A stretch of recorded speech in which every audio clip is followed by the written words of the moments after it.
Hello साथी, कैसन छी अहाँ सब। आशा करै छी अहूँ सब नीक होब, हमहूँ नीक छी। आइ अहाँ सबके एकटा सोहर सुनाबै छी। नीक लागत तऽ लाइक और सब्सक्राइब जरूर करब।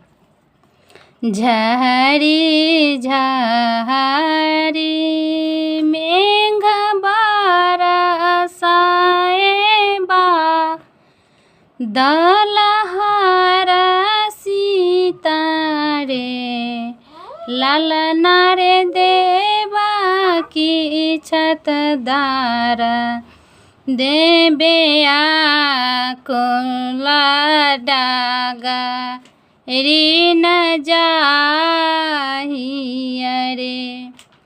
ललना रे देवा की छतदार, देबे आकुला डागा ऋण जाहिया रे।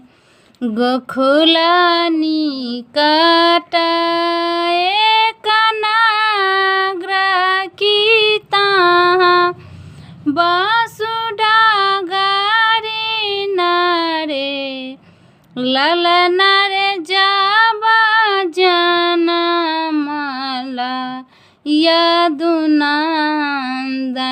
की खूजी गेला बंधन रे।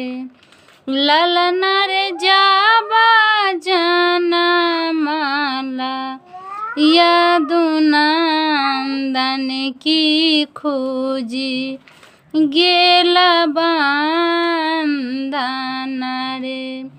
खूजी गेला बज्र के बारा पहरुआ, सब सुतला रे। ललना रे माथे मुकुटा, गर कंगन की डारा, ही में घुंघरू बांधई रे। ललना रे माथे मुकुटा, गर कंगन की डारा, ही में घुंघरू बाजई रे। सेहो देखी देव किया सोरा पार खासा, लानी मुरुछाए रे। ललना रे मोरा पुत्र दैबा, कंस हारी लेलन की मोरा, पुत्र हारी लेलन रे। जुनी देव की यहाँ कानु जुनी पछितैया रे। ललना रे इहो छथि दुख मोचन ललित अभिलोचन रे। ललना रे इहो छथिन बाबू दुख मोचन ललित अभिलोचन रे।